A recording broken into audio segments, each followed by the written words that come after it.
Yooyyaa akkam jirtu hordoftoonni Abdii Akaadaamii nagaa keessanii ani nagaa kuutu galata waaqayyoo har'a kan hin qabadhee dhufe keemistirii kutaa kurnaffaa boqonnaa tokkoffaa paartii xumuraati. Boqonnaa tokkoffaan chemical reaction and stoichiometry kan jedhudha jechuudha. Chemical reaction fi stoichiometry paartiiwwan adda addaa keessatti waliin ilaalaa turuun keenya ni yaadatama. Paartii xumuraa yookaan paartii kurnaffaa keenya keessatti garuu unit 1 Arabic question yookaan gaaffiiwwan xumura boqonnichaarra jiran kan waliin ilaallu ta'a jechuudha. Kanaaf hanga xumuraatti akkasiin waliin taatan abdiin qaba. Namoonni YouTube channel keenyaaf haaraa taatan subscribe gochuun hin dagatina. Akkasumas immoo miseensonni Abdii Akaadaamii share gochuudhaan barattoota biraatiin gahaan isinii jedha. Mee kallattiidhaan gara gaaffilee xumura unitichaarra jiranitti darbinuu jechuudha. Paartii tokkoffaan true false type questionidha. Dhugaa yookaan soba jenneetu deebisnaa jechuudha. Himoota sirrii ta'an dhugaa, himoota sirrii hin taane immoo soba jenneetu deebisnaa jechuudha. Gaaffii tokkoffaan akkas jedha. In any chemical reaction, each types of atoms is conserved jedha. Kana jechuun walnyaatinsa keemikaalaa keessatti atoomonni conserved yookaan immoo baalaansidiidha jedha. Deebiin hima kanaa maal ta'a? Deebiinsaa tiruu ta'a jechuudha. Tiruu ta'a. Maaliif tiruu ta'a? Maal jenne irra kana dura during chemical reaction each atoms molecules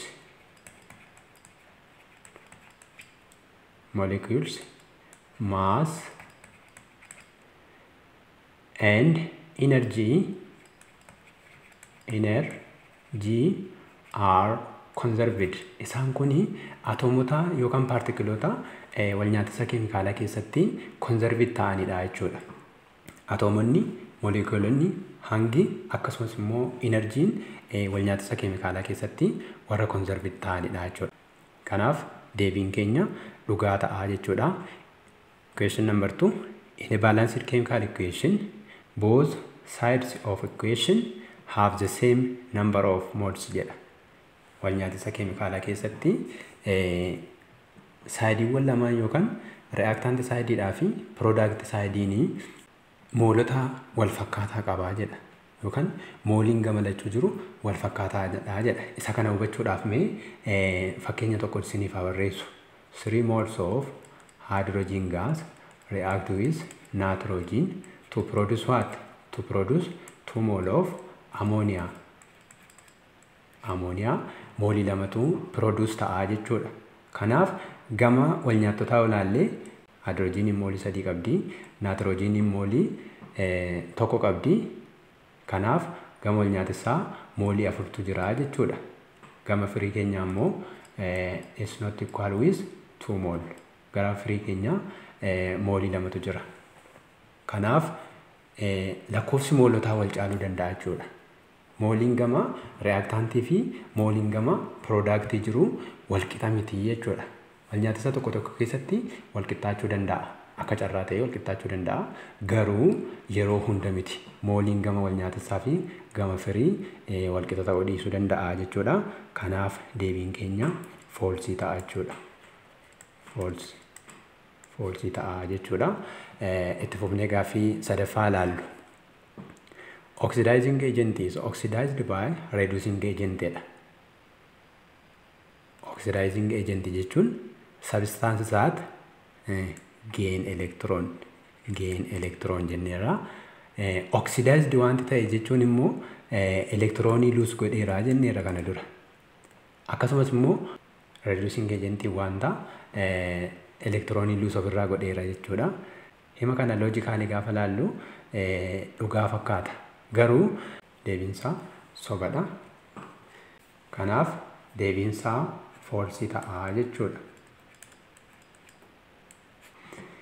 Gaaffii arfaffaa question number 4. Most metallic elements are strong reducing agent jedha. Whereas most non-metallic elements are strong oxidizing agent jedha.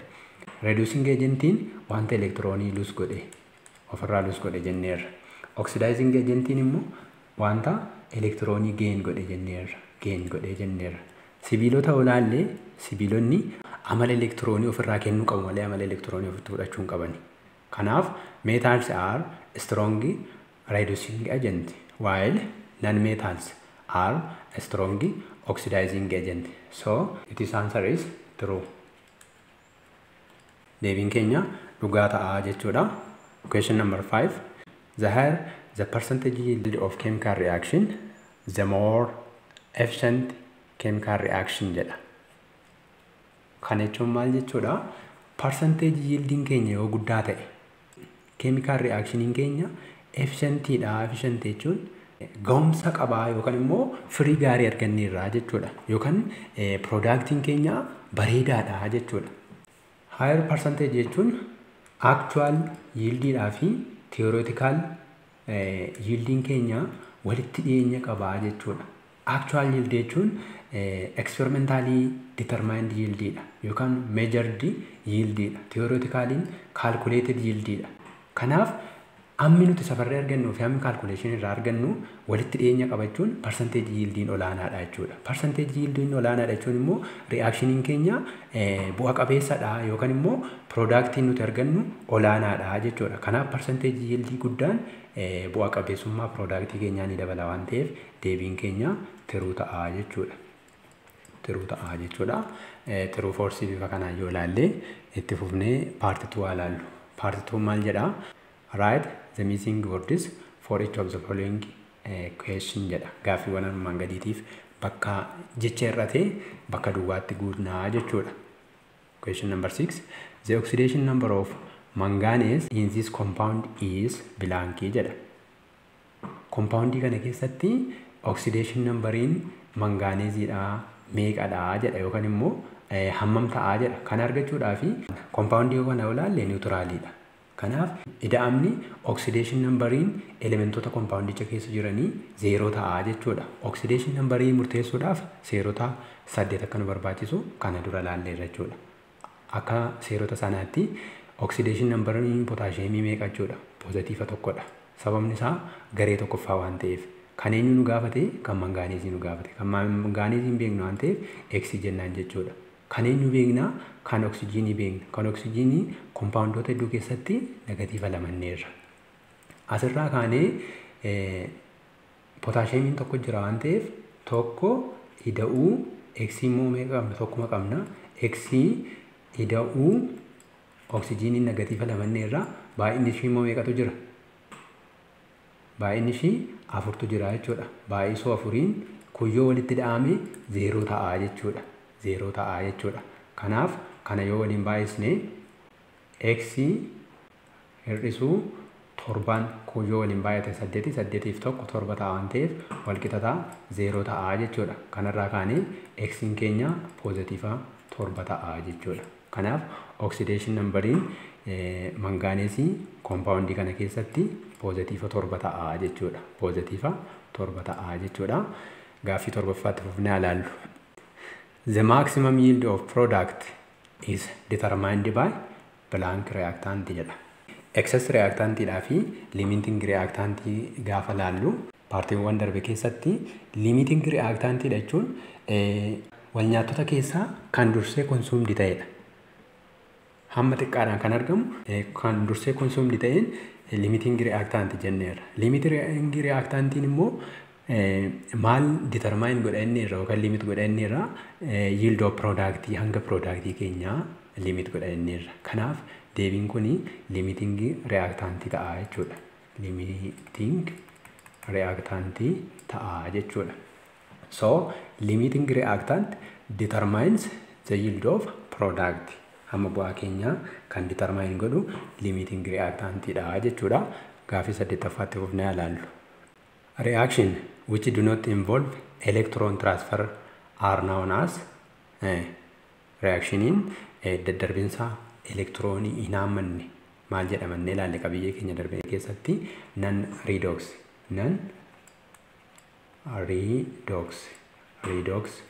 reaction jennee ilaalleerra jechuudha. Walnyaatisa gosa kanaatiin non redox reaction jennaan. Kan maal hin haammanneen daddarboo elektiroonii hin haammanne yookaan immoo jijjiiramni oxidation numberii kan hin jiraanneen non redox reaction jennee ibsuu dandeenya jechuudha.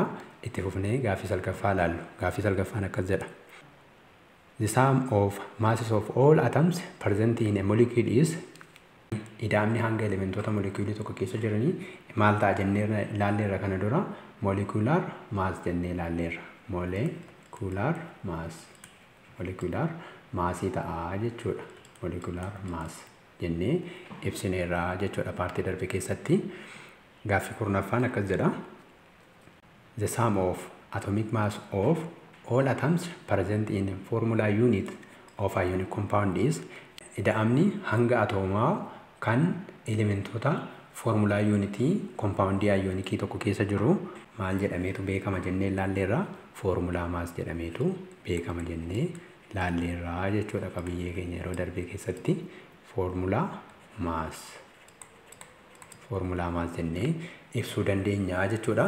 Itti fufnee ilaallu. Gaaffii 11ffaan blank is the formula of substance written with the smallest integer or the smallest whole number as subscript. Subscript lakkoofsa hundaa xiqqaadhaan kan ibsamu formula gosa akkamiiti jennee ilaalleerra. This empirical formula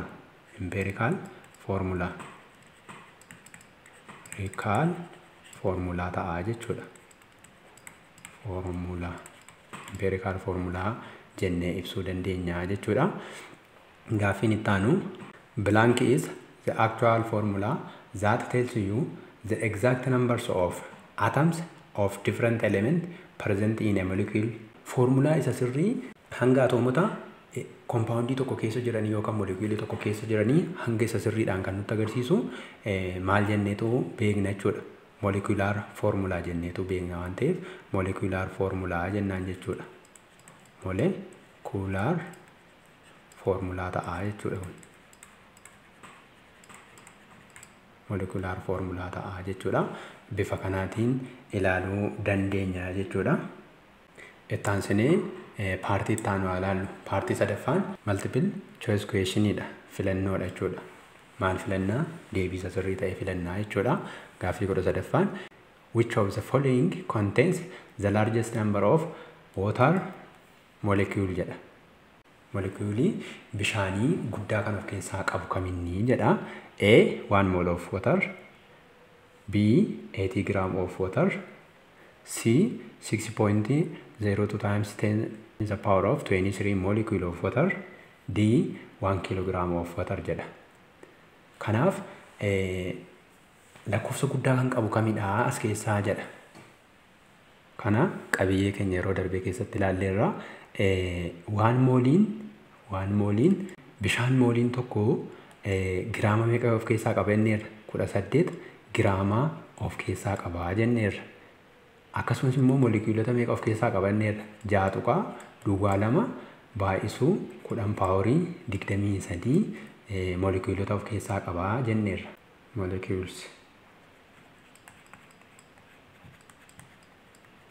Moolekuulota hanga kana of keessaa qaba jechuudha. Kanaaf bishaan mooliin tokko giraama 18, moolekuulota immoo 6 baay'isuu 10 paaworii 23 of keessaa qaba jechuudha. Bishaan kiiloogiraama tokko fudhannee kun gara mooliitti deebisuu hin dandeenya. Kiiloogiraama tokko jechuun 1 kiiloogiraamiin wal qixa ta'a 1000 giraamadha. Giraama 1000dha. Kanaaf giraama 1000tu nuu kenname jechuudha.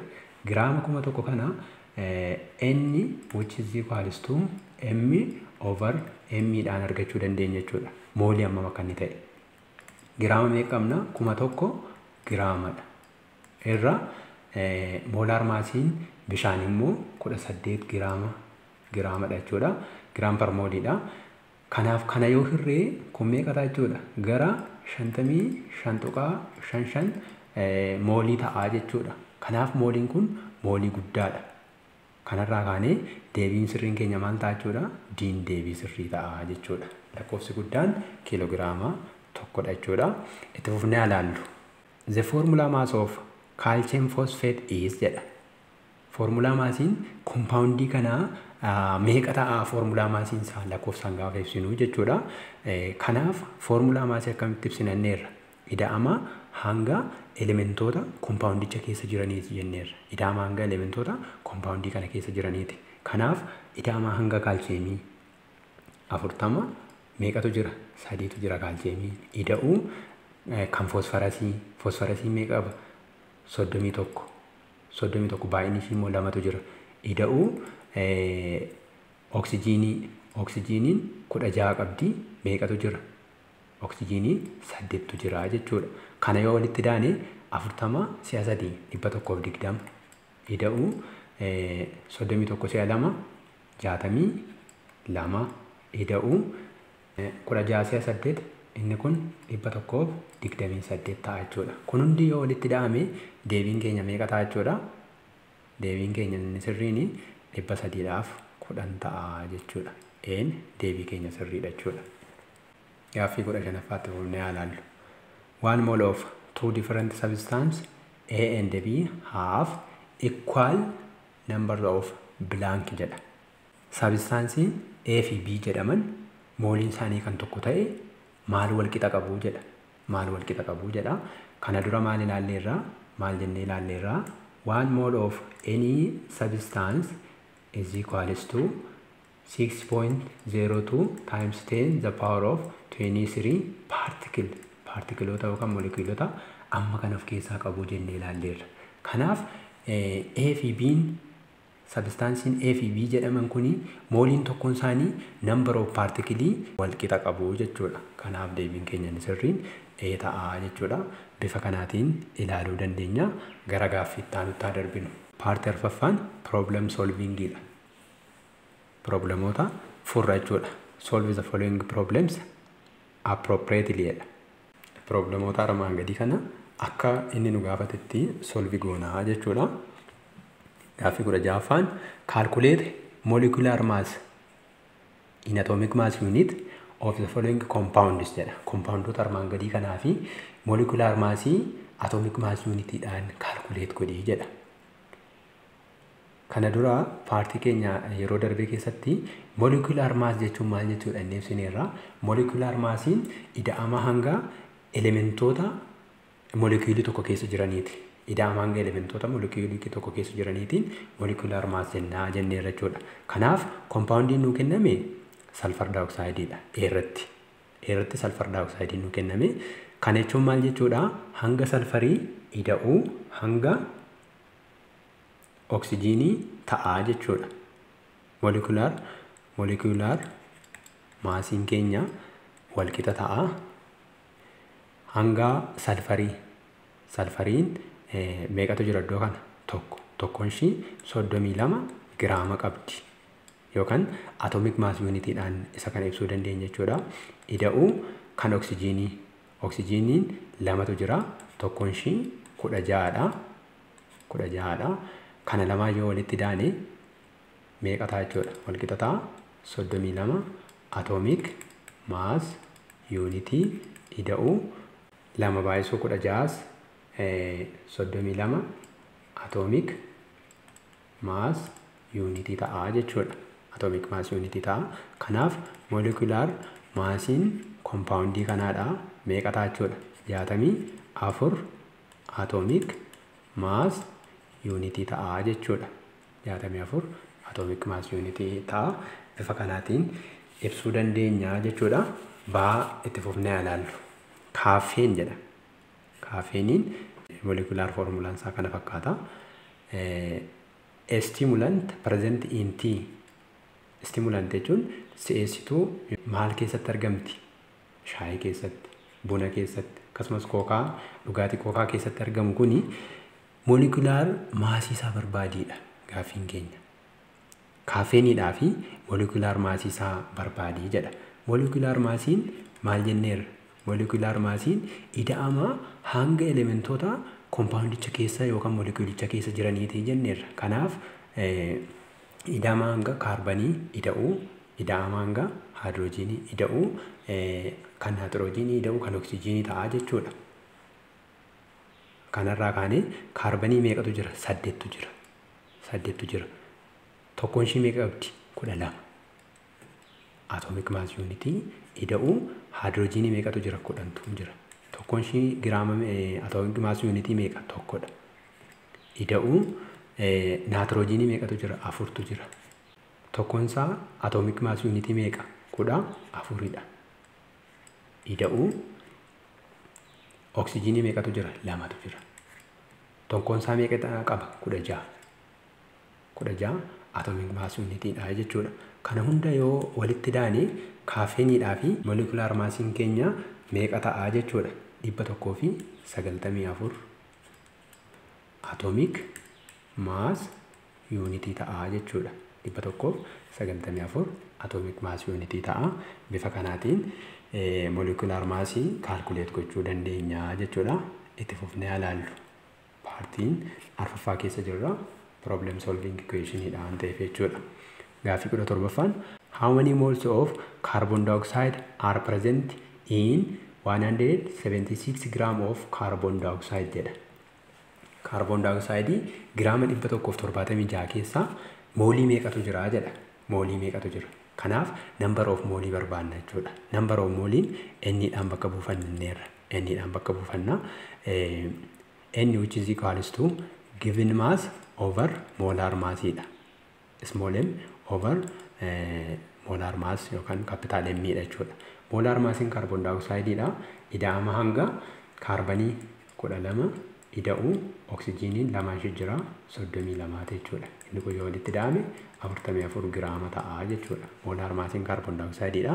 Kanarraa kaanee 176 giraama irra 44 gram per mooliiti jechuudha. Giraama keenya giraama yoo balleeffanne inni kun 176 hiruu 44 meeqa ta'a jechuudha? 4 moolii ta'a jechuudha. Moolii 4 ta'a.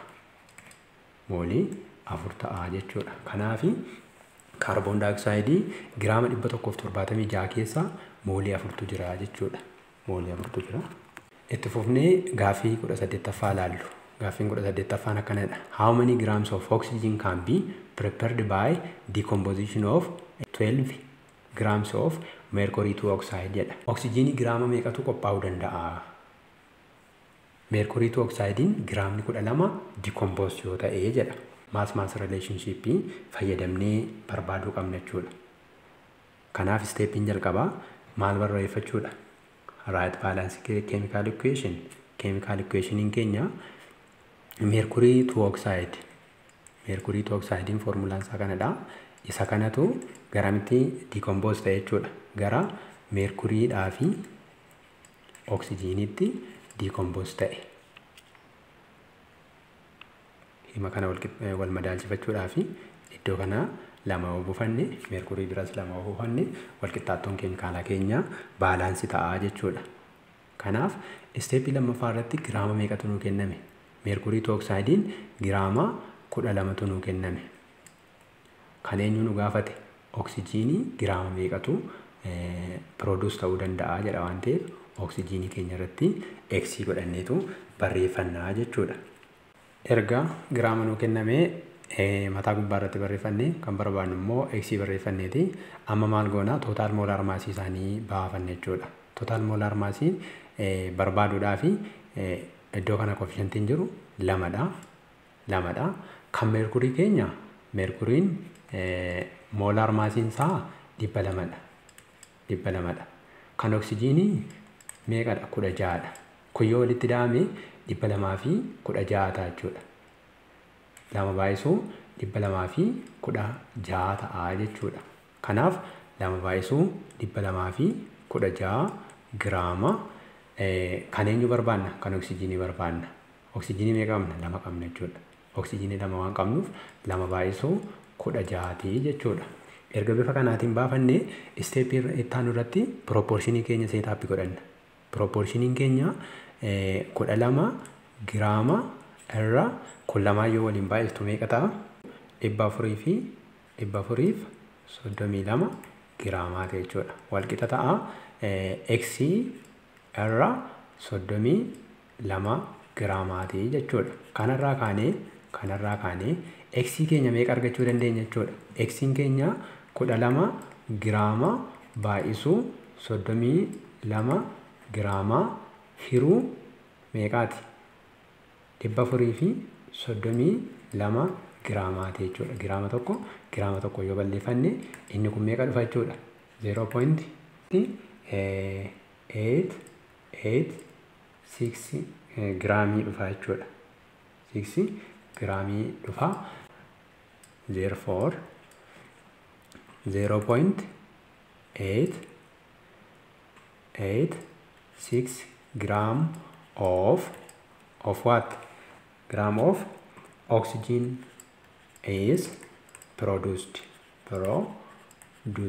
Oxygen gram kanatu produce ta'a jechuudha. Yoo maal ta'e? Yoo mercury oxide gramni 12 decompose ta'e jechuudha. Bifa kanaatiin ilaaluu dandeenya. Gaaffii 19ffaatti haa ceenu. Gaaffii 19ffaan immoo maal jedha? 25 gram of ammonia is mixed with 4 mole of oxygen in the given reaction jedha. Walnyaatisaa kana keessatti walqixxaattoon keemikaalaa keenya madaalaa bifa kanaatiin nuu kenneera. As keessatti walnyaatisa kana keessatti ammooniyaa giraama 25tu eenyu wajjin walitti makama? Moolii oksijiinii moolii 4 wajjin walitti makama yookaan wal nyaata. Irratti maal nu gaafata? Which is limiting reactant? Kamtu limiting reactant dha. B irratti immoo what mass of nitrogen monoxide is produced or formed dha.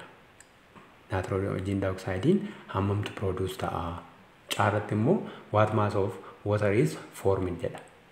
Bishaan hammamtu form ta'a jedha jechuudha. Kanaaf kallattiidhaan mee jalqaba irratti A keenya ilaallu. A kana ilaaluudhaaf kamtu limiting reactant dha jedha. Limiting reactant dhaa fi excess reactant determine gochuudhaaf quantity reactant fayyadamneetu kamtu bu'aa guddaa buuse kan jedhu barbaanna jechuudha. Kanaaf quantity ammonia dhaa fi quantity oxygenii fayyadamneetu kamturraa bu'aa guddaa nu kenne kan jedhu yookaan immoo productiin keenya kamtu guddaadha. Productii guddaa kenne jechuun excess reactant ta'e jechuudha. Kanaaf limiting dhaa fi excess bakka kanatti adda baafachuu dandeenya jechuudha. Maaltu nu kenname? Ammooniyaan keenya giraama 25tu nu kenname. 25 giraamatu nu kenname. Quantity ammooniyaa gaafa fayyadamnu jechuudha. Kan eenyu barbaaduuf deemne? Kan bishaanii barbaaduuf deemne. X jenneetu yookaan bu'aa irraa argannu sana adda baasuuf jechuudha. Kanaaf total molar maasiin kan ammooniyaadha. Koefficientii 4dha. Koefficientiin jirtu baay'isuu molar maasiin kan ammooniyaadha 17 giraamadha. 17 giraamadha. Akkasumas immoo kan bishaaniitiif koefficientiin iddoo kana jirtu 6 baay'isuu molar maasiin bishaanii 18dha jechuudha. 18 giraamadha jechuudha. Bifa kanaatiin step ittaanu irratti proportionii keenya seetaappi godhanna. Proportionii keenya seetaappi godhanna. 25 giraama irra 4 baay'isuun 17 17 yoo baay'ate meeqa dhufa? 68 giraama ta'a jechuudha. Walqixa ta'a. X irra 6 baay'isuu 18 18 yoo baay'ate meeqa dhufa jechuudha? 108 giraama dhufa jechuudha.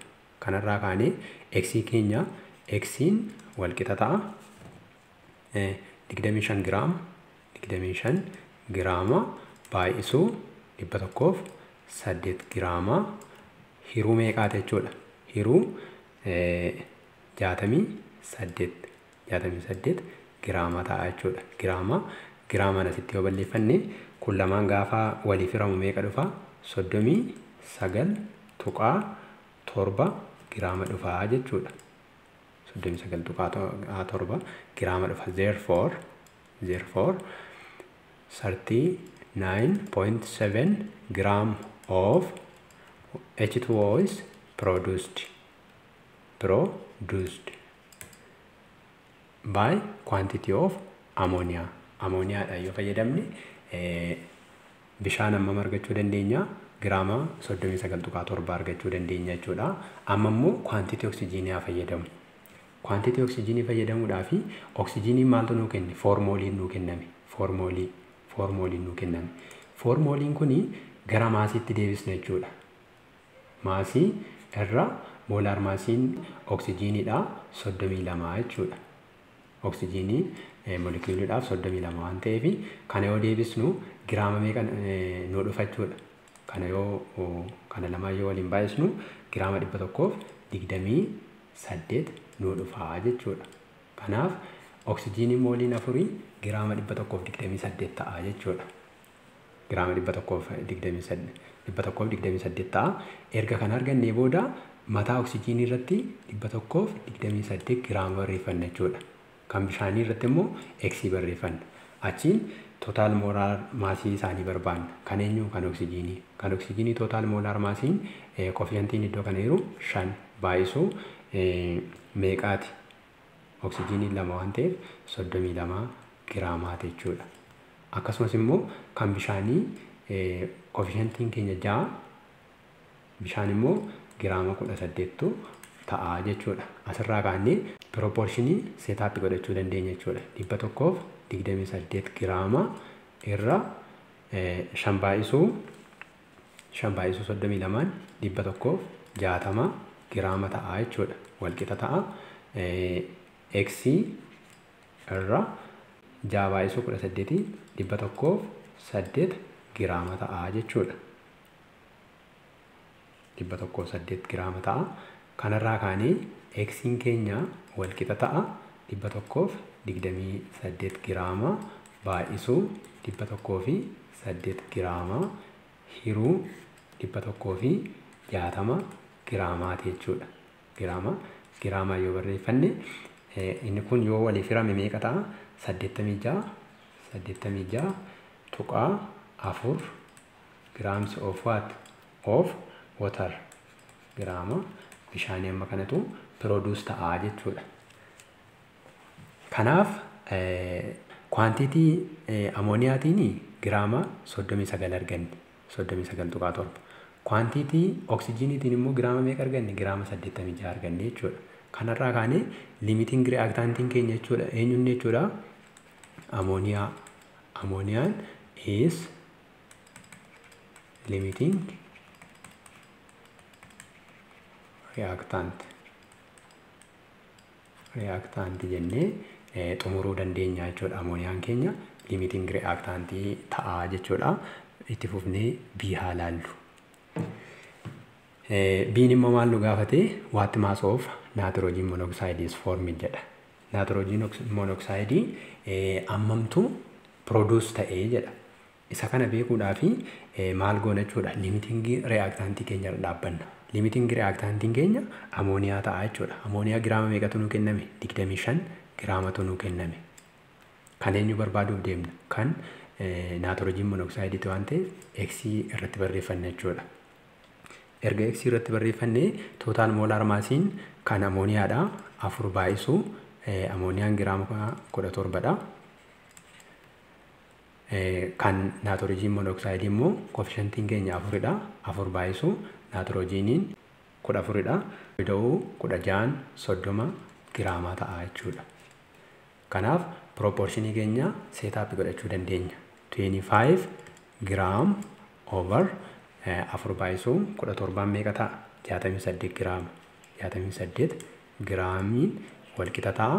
X irra 4 baay'isuu 30 120 giraamaati jechuudha.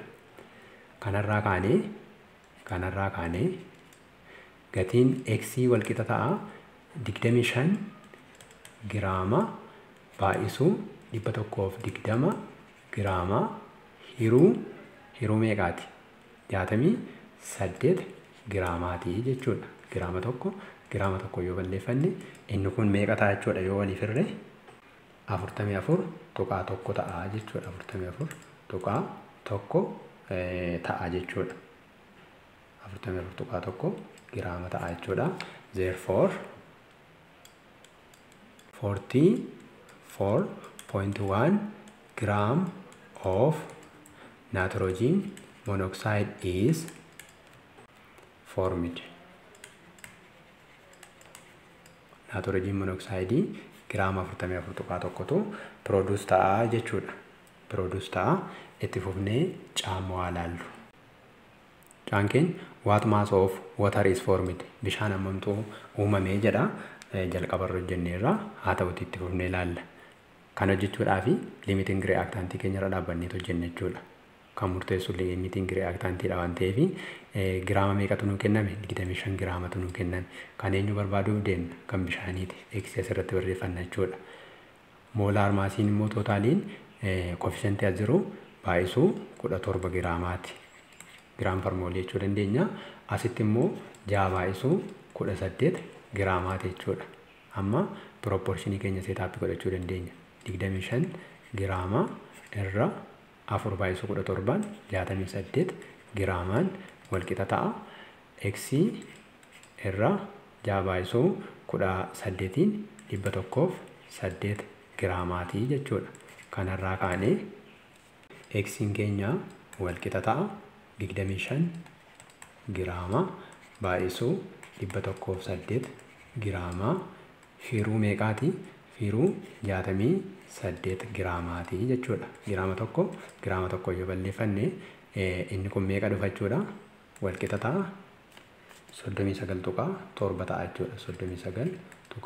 39.7 giraama jechuudha.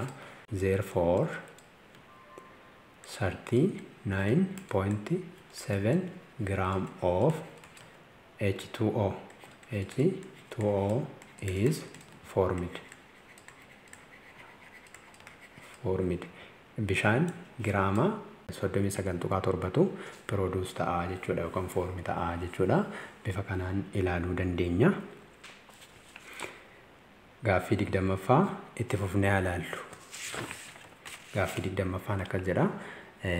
Consider the following reaction jedha. Walnyaatissi keenya dinitrogen pentaoxide gara kamitti decompose ta'e nitrogen dioxide fi oxygenitti decompose ta'e jechuudha. Inni kun walqixxaattoo keemikaalaa keenyadha. Then when 40 gram of dinitrogen pentoxide is decomposes 4.5 gram of oxygen is formed jedha. Then what is the percentage yield jedha. Amma as keessatti waa lamatu nuu kennameera. Maasiin eenyuun nuu kenname? Maasii dinitrogen pentaoxide tu nuu kenname. Meeqatu nuu kenname? 40 giraamatu nuu kenname. 40 giraamatu nuu kenname. Kan biraawo isheen kuni oksijiinii giraama manatu uumamaa jedha. Kanaaf isheen kun actual yield jechuudha. Actual yield keenya 4.5 giraamiitu nuu kenname jechuudha. Asirraa kaanee amma maal hin qabnu? Theoretical yield hin qabnu. Kanaaf theoretical yield keenya calculate godhanna jechuudha. Theoretical yield calculate gochuudhaaf jalqabamee formulaa keenyaa barreeffanna. Dinitrogen pentaoxide tu garamitti decompose ta'e gara nitrogen dioxide ida'u oxygenitti decompose ta'e jechuudha. Nitrogen pentaoxide giraama meeqa nuu kenne? 40 giraamatu nuu kenname. Theoretical yield barbaanna waan ta'eef oxygen irratti X kaawwanna jechuudha. Ittaansinee maal goona? Total molar maasii barbaanna. Total molar maasii compoundii kana argachuudhaaf koefishiyentiin as jirtu 2dha. Molar maasiin immoo kan nitrogenii ida'u kan oxygeniiti. Nitrogeniin tokkoon ishii meeqadha? 14. Lamaan ishii immoo 28 ida'u. Oxygeniin 16 baay'isuu 5. Kun lamaan yoo walitti da'ame meeqa ta'a jechuudha? 108 ta'a jechuudha. 108 giraama. Akkasumas oxygeniin immoo asitti 32 giraama ta'a jechuudha. Erga bifa kanaatiin barreeffannee amma proportionii keenya seetaappii godhachuu dandeenya jechuudha. Proportioniin keenya 40 giraama irra 2 baay'isuu 108. Inni kun yoo waliin baay'isnu 216 ta'a jechuudha. 2 baay'isuu 108 walqixa ta'a. X irra 32 giraamaati jechuudha. Bakka kanas giraamni jirti.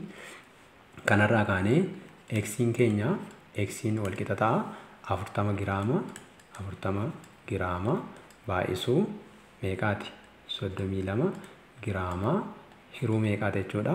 Hiruu 216 giraamaati jechuudha. Kana yoo walii firree meeqa arganna? 5.92 giraam of oxygenii arganna jechuudha. theoretical yielding keenya 5.9dha jechuudha. Amma erga bifa kanaatiin argannee booda itti aansinee maal nu gaafate? Percentage yield nu gaafate. Percentage yield wal qixa ta'a actual yield irra theoretical yield baay'isu 100% jenneerra.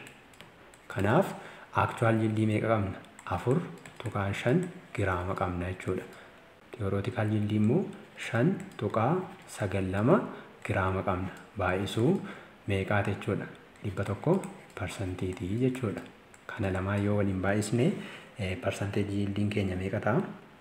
76% ta'a jechuudha. Kanaaf percentage yield keenya 76 ta'a jechuudha. Itti fufnee gaaffii 21ffaa ilaallu. Gaaffii 21ffaan akkas jedha. Two compounds have the same composition, 85.62% of carbon and 40.38% of hydrogen jedha. Compoundiin kun eenyu of keessaa qaba?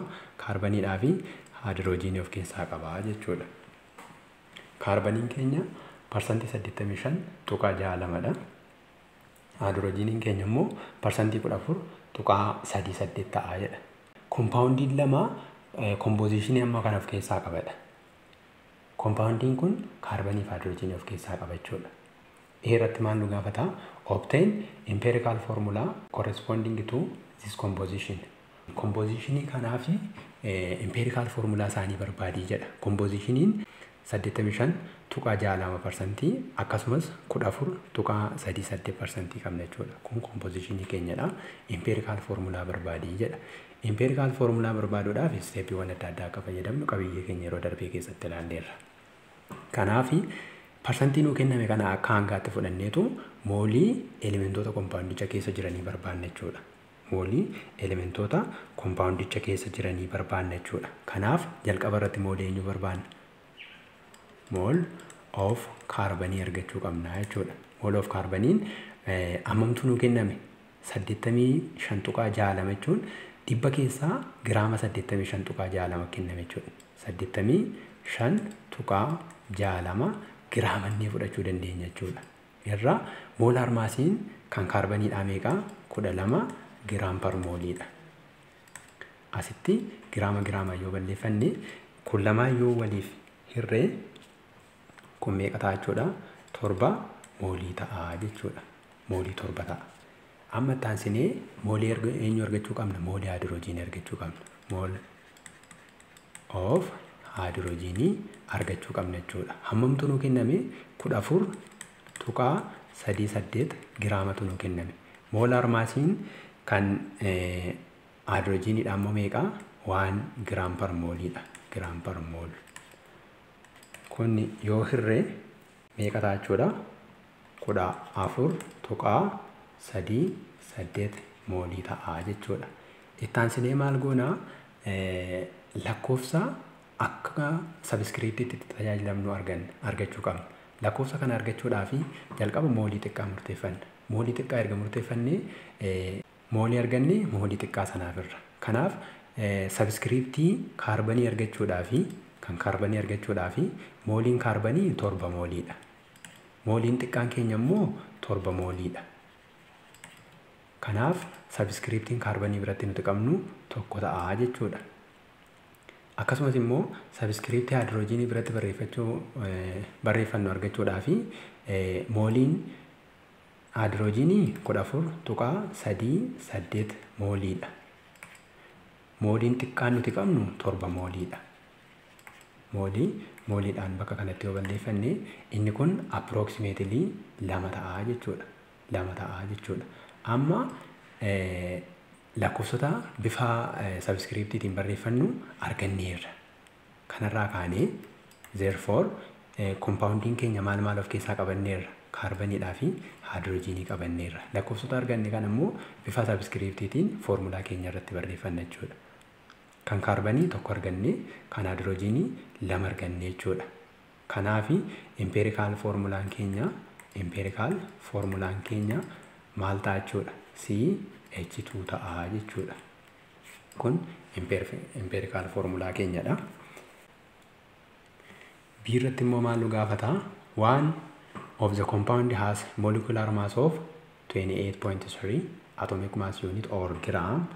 The other has 56.08 atomic mass unit or gram. Gaaffiin keenya jalqabaa maal jedha? Compoundoonni lama compositionii wal fakkaataa qabu jedheera waan ta'eef. Isaan keessaa inni tokko molecular massii 28.3 akkasumas inni kan biraan immoo 56.6 qabaa jedha.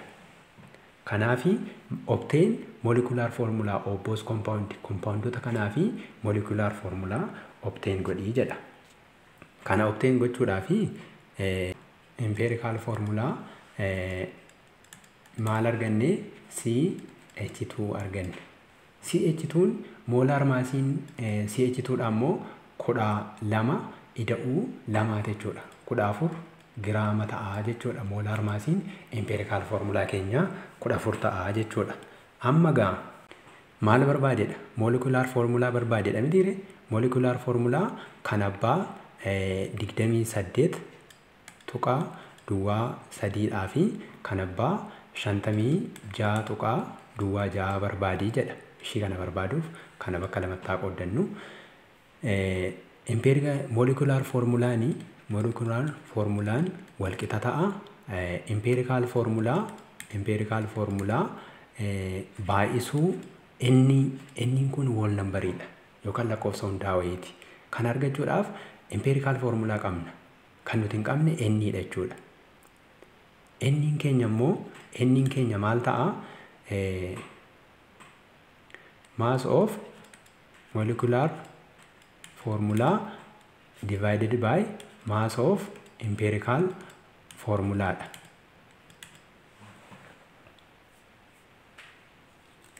Mass of molecular formula meeqa nu kenne? 28.3 dha. Mass of empirical formula keenya immoo 14 giraama qabna jechuudha. As giraamatu jira. Giraamni giraamaa yoo badde 28/14 inni kun walqixa ta'a 2 ta'a jechuudha. Kanaaf n keenya 2 ta'a jechuudha. Kanarraa kaanee molecular formulaan compoundii isaa jalqabaa keenya empirical formula CH2 qabna jechuudha. Baay'isuu 2 jechuudha. Inni kuni iddoon kun n keenya 2 dha. N baay'isuu 2 jechuudha. N keenya 2 waan ta'eef maal ta'a? C2H4 ta'a jechuudha. Molecular formulaan kan compoundii molecular massiin isaa 28.3 C2H4 ta'a jechuudha. Kan molecular formulaan isaa giraama 56.6 ammoo molecular formulaan walqixa ta'a empirical formula baay'isuu whole number'ii n ta'e jenneerra. N argachuudhaaf immoo mass of molecular formula divided by mass of empirical formula dha jenneerra. Mass of molecular formula 56.6 nu kenneera jechuudha. Duwwaa 6 nu kenneera. Hiruu meeqaati? Mass of empirical formula immoo 14 qabna jechuudha. Bakki kunis giraamadha. Giraamni giraamaa yoo badde n keenya walqixa ta'a. Meeqa ta'a? 56 hiruu 14 inni kun yoo hirame 4 ta'a jechuudha. Kanarraa kaanee molecular formulaan keenya walqixa ta'a empirical formula CH2 times 4 dha jechuudha. Kun maal ta'a? C4H8 ta'a jechuudha. H8 ta'a. Bifa kanaatiin molecular formula calculate gochuu dandeenya jechuudha. Gaaffii itti aanu haa ilaallu. Gaaffii 22ffaa. Gaaffii 22ffaan immoo maal jedha? A borane has empirical formula BH3 jedha.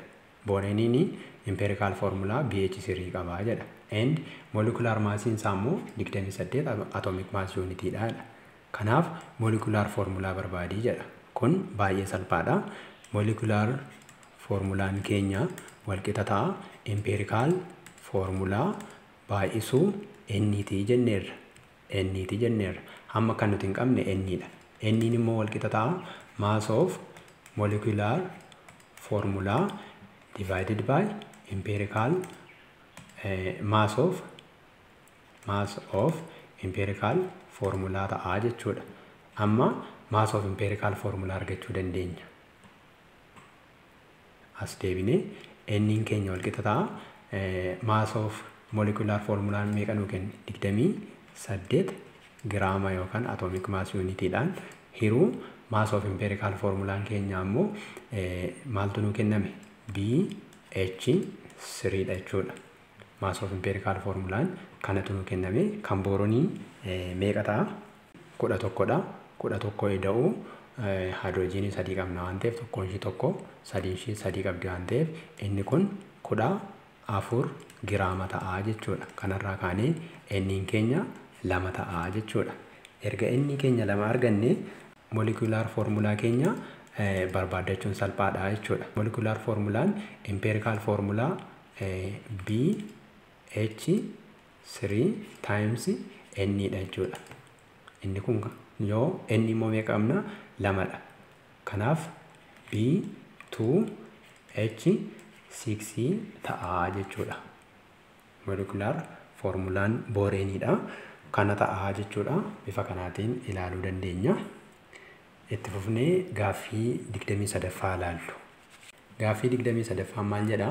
The percentage composition of acetic acid is found to be 39.9% of carbon, 6.7% of hydrogen, and 53.4% of oxygen. And its molecular mass was determined by experimental to be 60 gram or atomic mass unit. Calculate the empirical formula and the molecular formula jedha. Jalqaba empirical formula keenya calculate godhanna. Jalqaba empirical formula keenya haa barbaadannu. Empirical formula barbaaduudhaafi compounding kuni eenyuun of keessaa qaba? Kaarbanii, haadrojiinidhaa fi oksijiinii of keessaa qaba. Compoundota kana sadan of keessaa qaba. Kanaaf empirical formula argachuudhaafi jalqaba moolii elementoota achi keessa jiranii mole of kaarbanii. Itti aansinee mole of hydrogenii. Itti aansinee mole of oksijiinii barbaadannaa jechuudha. Mooliin kaarbanii argachuudhaafi giraama meeqatu nuu kenname yookaan immoo parsantii meeqatu nuu kenname? Parsantii 39.9 nuu kenname. Moolaar maasiin isaa immoo kan kaarbanii 12 dha. 12 giraama. Inni kunis giraama. Parsantii waan nuu kenneef inni kun meeqa dhufachuudha? 39.9 12 yoo hirree 3.32 moolii dhufaa jechuudha. Moolii kana arganneerra.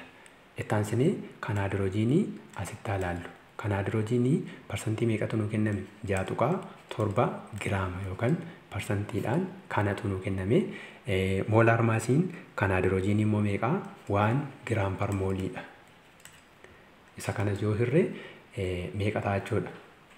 Meeqa ta'a? 6.7 moolii ta'a jechuudha. Akkasumas mooliin oksijiiniidha immoo parsantii meeqatu nuu kenname? 53.4 akka giraamaatti fayyadamna. Hiruu moolaar maasiin oksijiiniidha meeqa? 16 giraam par mooliidha. Giraama yoo balleessine inni kun yoo hiramu meeqa ta'a jechuudha? 3.33 moolii ta'a jechuudha. Amma gaa isteeppii lammaffaa irratti maal goonaa? Moolii xiqqaa murteeffanna. Moolii xiqqaa erga murteeffannee sabskiriiptii argachuudhaafi hunda isaanii moolota arganne kana moolii xiqqaadhaaf irra. Mooliin xiqqaa keenya kan eenyuuti? Kan kaarbaniiti. Meeqadha? 3.32. Hunda isaanii 3.32 irra jechuudha. 3.32. Kanas 3.32 irra. Kanas 3.32 irra jechuudha. Achii booda lakkoofsi nuti argannu akka sabskiriiptiitti nu gargaara jechuudha. Kanaaf 3.32 yeroo 3.32 tokko ta'a jechuudha. Kan haadrojiinii 6.7 yeroo 3.32 approximately 2 ta'a jechuudha. lama ta'a. Kun immoo approximately tokko ta'a jechuudha. Amma lakkoofsota akka subscriptiitti nu tajaajilan arganneerra. Kaarbaniidhaaf tokko arganneerra. Haayidroojiniidhaaf lama arganneerra. Oksijiinii keenyaaf immoo tokko arganneerra. Itti aansinee empirical formulaan keenya walqixa ta'a. Compositionin compoundii keenya kaarbanii, haayidroojinii fi oksijiinii of keessaa qaba jenneerra.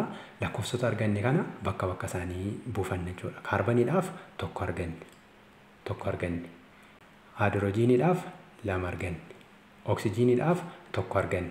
Kanaaf empirical formulaan compoundii keenya meeqa ta'a jechuudha? CH2O ta'a jechuudha. CH2O ta'a. Erga empirical formulaa bifa kanaatiin murteeffannee lammaffaa irratti immoo maal barbaadachuu qabna jechuudha? Molecular formulaa barbaadachuu qabna. Molecular formulaa barbaadachuudhaaf empirical formulaan keenya maal jenneerra? CH2O dha jenneerra. Mass of empirical formulaan keenya mass of empirical formulaan walqixa ta'a hanga kaarbanii ida'uu kan haayidroojinii ida'uu kan oksijiiniiti. Kaarbaniin 12 dha. Ida'uu haayidroojiniin 2 dha. 12 ida'uu 2 14 ida'uu oksijiiniin immoo 16 dha. 16 14 inni kun giraama meeqa ta'a jechuudha? 30 giraama dhufaa jechuudha. Kun mass of empirical formulaadha jechuudha. Molecular formulaa barbaaduudhaaf molecular formulaan walqixa ta'a empirical formulaa baay'isuu whole numberiiti n dha. N keenya immoo isaa calculate godhanna. N keenya walqixa ta'a mass of molecular formula divided by mass of empirical formula dha jechuudha. Molecular formula maasii meeqatu nu kenname?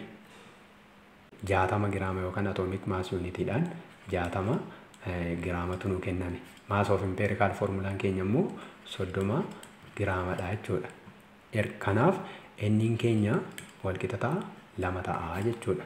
Erga 2 arganneeti molecular formulaan keenya walqixa ta'a. Compounding keenya empirical formulaan CH2O ta'a jenneerra baay'isuu 2 jechuudha. Kanarraa kaanee molecular formulaan keenya walqixa ta'a. Kana yoo waliin baay'isne C2H4O2 ta'a jechuudha. Bifa kanaatiin molecular formulaadhaa fi empirical formulaa calculate gochuu ni dandeenya jechuudha. Gaaffii 24ffaa darbinu. Gaaffii 24ffaan balance the following equation using any method mala barbaadde fayyadamuudhaan balance godhii jedha. Irratti maaltu nu kenname? Compoundii kanatu nu kenname. Compoundiin kun decompose ta'ee gara compoundii kanaatti diigame jechuudha. Amma compoundoota kana yoo ilaalle complex compoundiidha. Inspection methodidhaan balance gochuudhaaf xiqqoo nutti ulfaata. Sababni isaa complex compoundii waan ta'eef. Kanaaf maal goona ree? Filannoo keenyaan mala salphaadhaan fayyadamuu dandeenya. Malli salphaan algebraic methodidha. Algebraic methodii fayyadamuu dandeenya jechuudha. Algebraic methodidhaan madaaluudhaaf jalqaba variabilii kenna jechuudha. Variabilii ishee kanaaf A jennee, kanaaf B jennee, kanaaf immoo C jennee kennachuudha jechuudha. Erga variabilii keenya kennannee booda amma maal goona? Equationii asirraa baafanna. Elementoonni compoundicha keessa jiran haayidroojiniin gama reactantii maalirra jira? 3A irra jira.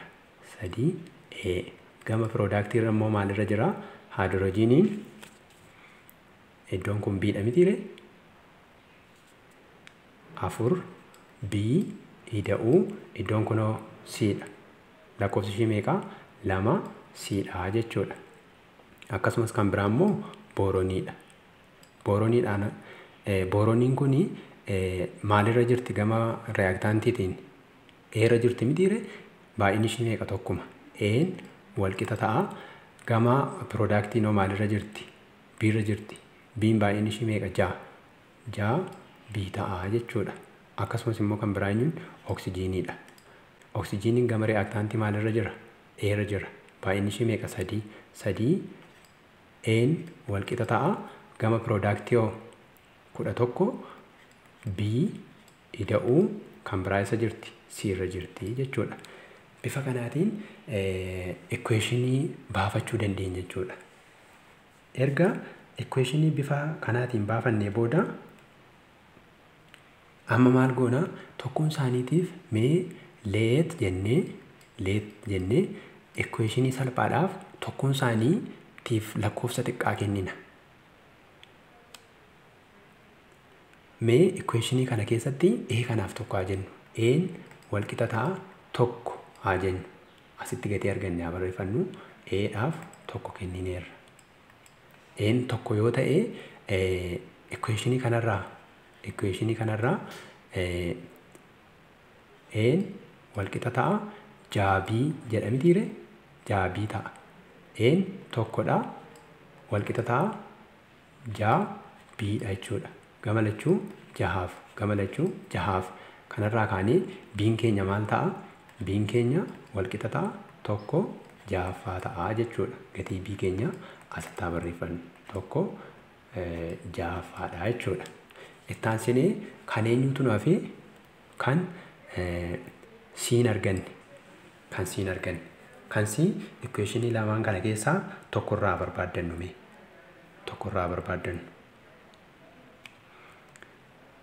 meesuma jalqabaarraa fudhannu 3 A'n walqixa ta'a 4 B ida'uu 2 C jedhamitiire gatiin A tokkodha. 3 baay'isuu tokko walqixa ta'a gatii B meeqadha? 4 gatiin B tokko jahaffaadha inniirraa ida'uu 2 C ta'a mitiire eeyyoo. Kana yoo waliin baay'isnu 4 jahaffaa ta'a. 4 jahaffaa jechuun 3 lammaffaadha. 3 lammaffaa gamanatti yoo ceesisnu negatiiva taate jechuudha. 3 hir'isuu 2 sadaffaadha jechuudha. 2 sadaffaan walqixa ta'a 2 C'dha. 2 C'dha. Asirraa kaanee kana lamaa yoo walirraa hir'isnu 9 hir'isuu meeqaati? 2 irra 3 walqixa ta'a 2 C'dha jechuudha.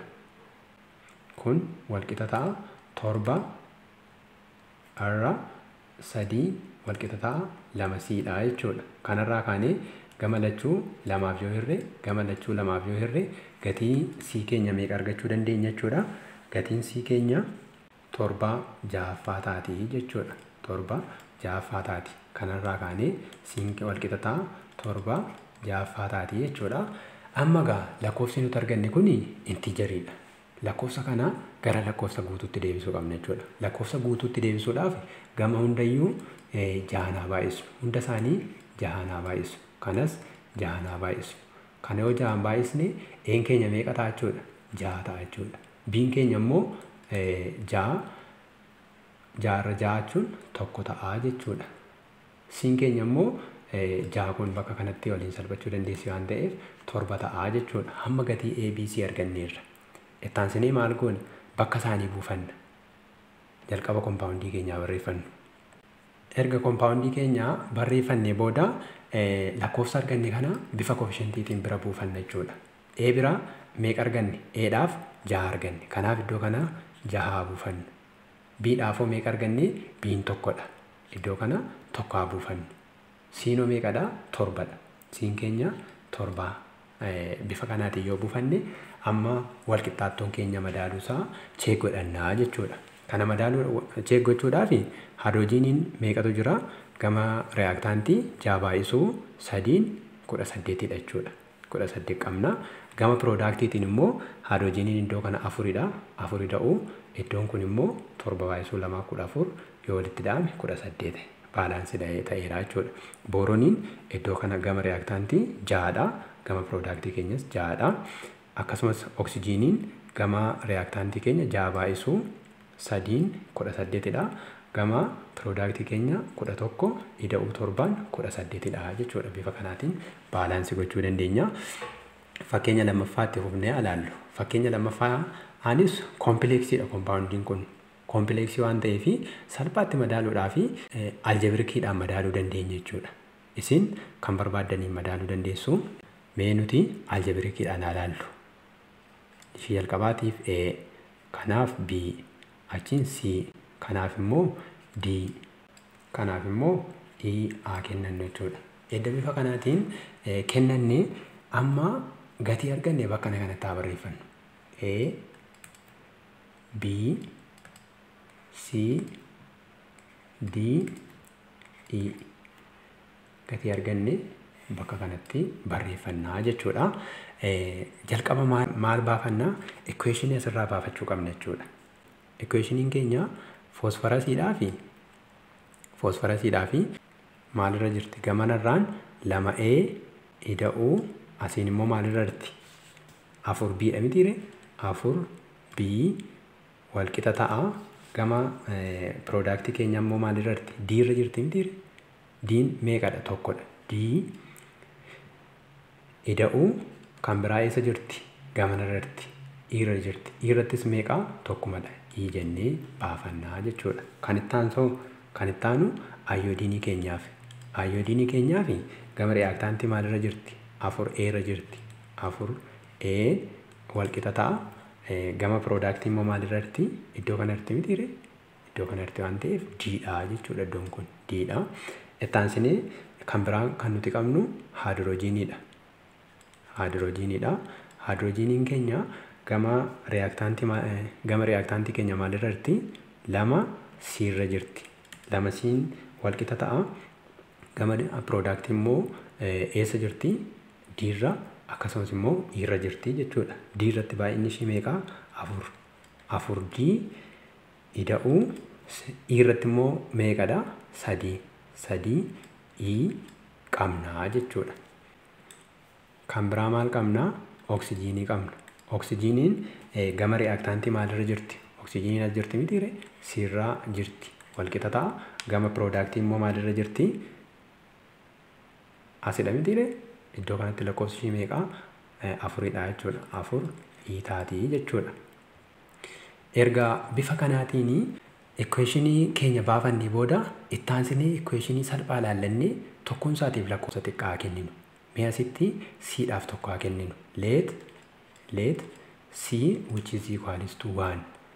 Kanaaf C keenya iddoo kanatti tokko jennee kaan irra waan ta'eef tokko haa kenninu. C'in tokko yoo ta'e gatiin E maal ta'a?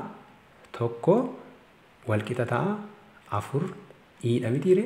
Gamalachuu 4f kanarraa kaanee gatiin E keenya 1/4 ta'a jechuudha. 1/4 ta'a. Kanaaf kan iddoo kanatti 1/4 haa goonu jechuudha. 1/4 haa goonu. Gatii E edda argannee booda bakka kanatti dhufnee amma kan C qabna, kan E qabna. Kan D kanarraa argachuu dandeenya jechuudha. Kan D kanarraa argachuu dandeenya. Kan C meeqadha? 2 baay'isuu 1 C'dhaaf tokko kennineerra walqixa ta'a. 4D ida'uu 3 baay'isuu gatiin E keenyaa meeqadha? 1/4dha jechuudha. Kani yoo walitti idaanu 3/4 taati. Kanaaf inni kuni 2 hir'isuu inni kun walqixa ta'a. 2 hir'isuu kun achi yoo ceetu 3/4 walqixa ta'a. D'dha jechuudha. 4D ta'a jechuudha. 4D ta'a. Kun yoo walirraa hir'atu meeqa ta'a jechuudha? 5 irraa 4 walqixa ta'a. 4D ta'a jechuudha. Gamalachuu 4 yoo hirre gamalachuu 4 yoo hirre gatiin D keenyaa kana jechuun as jala tokkotu jirti. Ol garagashinee yoo ittiin baay'isnu meeqa ta'a jechuudha? 5 irra 16 ta'a jechuudha. Gatii D keenya 5 irra 16 jechuudha. Gatii D bifa kanaatiin edda arganne itti fufnee bakka kanatti gatii D qabna waan ta'eef gatii A argachuu dandeenya jechuudha. Asirraa 4A'n walqixa ta'a. D'n keenya meeqa? 5 irraa 16ti. Gamalachuu 4f yoo hirru inni kun meeqa ta'a jechuudha? 5 irraa 64 ta'a jechuudha. 64 ta'a. Kanaaf gatii A keenya 5 irraa 64 jennee argachuu dandeenya jechuudha. Itti aansinee equationii jalqabaa kanarraa equationii keenya mee gadi fidnee haa barreeffannu. 2a plus 4b walqixa ta'a d plus e jedha. Isa kana kophaatti hambifachuudhaaf mee gatii b barbaanna waan ta'eef 4b'n walqixa ta'a d ida'uu e hir'isuu 2a jedha.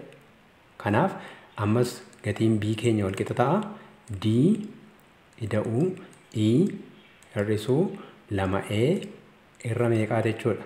Irra 4 jechuudha. Kana gatii d keenya 5 irra 16 ida'uu gatiin e keenya ammoo 1 irra 4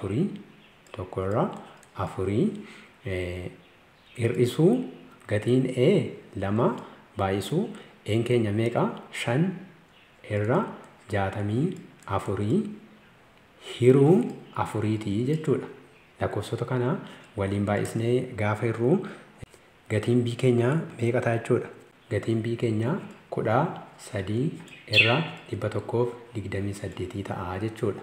Kanaaf gatii b keenya 13 irra 128 argachuu dandeenya jechuudha. Erga bifa kanaatiin arganne amma lakkoofsonni kun lakkoofsota gurguddaadha. Akkasumas immoo bifa firaakshiiniitiin jiru. Kana salphifachuudhaaf waamsisaa guddaadhaan haa baay'isnu. Kanas 128 haa baay'isnu. Kanas 128 haa baay'isnu. Kanas 128 haa baay'isnu. Kanas 128 haa baay'isnu jechuudha. Erga lakkoofsota kana baay'isnee a keenyaaf meeqa arganna jechuudha? 5 irra 64 baay'isuu 128 128 yoo arganne baay'isne a keenyaaf 10 arganna. B keenyaaf immoo 13 irra 128 baay'isuu 128 kun yoo waliin baay'ate 13 dhufa jechuudha. C keenya immoo 1 baay'isuu 128 128 dhufa jechuudha. D keenya immoo meeqa ta'a? 5 irra 16 baay'isuu 128 kana yoo baay'isnu 40 dhufa jechuudha. Akkasumas immoo E keenya immoo 1 irra 4 baay'isuu 128 inni kun 32 dhufa jechuudha. Bifa kanaatiin erga barreeffannee booda foormulaa keenya mee jalqaba irratti haa barreeffannu. Foormulaa keenya erga bifa kanaan barreeffannee booda lakkoofsota arganne kana foormulaa keenya bira buufannaa jechuudha. A keenya bira 10 buufannaa. B keenya immoo 13dha. Iddoon kun 13dha. C keenya immoo 128dha. D keenya bira immoo 40 buufanna jechuudha. Akkasumas immoo E keenya bira 32 buufannaa jechuudha. Kanaaf foormulaan keenya inni sirriin bifa kanaatiin baalaansii goonee barreessuu dandeenya jechuudha. Walqixxaantuun gama lachuu bifa kanaan yoo barreeffame baalaansii ta'a jechuudha. A fi B bifa kanaan yoo laalle fakkeenyota afan warra afanis fakkeenyuma kanaatiin hojjedhaan isiniin jedha. Walumaa galatti yuunit 1 keessatti chemical reaction and stoichiometry kan jedhu bifa kanaatiin xumurree qabiyyee ittaanu keessatti immoo yuunit 2 kan waliin eegallu ta'a jechuudha. Paartii 1 keessatti solution kan jedhu qabannee walitti deebina. Namoonni YouTube chaanalii keenyaaf haaraa taatan subscribe gochuun dagatina. Akkasumas miseensonni Abdii Akaadaamii immoo share gochuudhaan gahee keessan bahan dhaamsa kooti. Learn smart, shine bright. Thank you.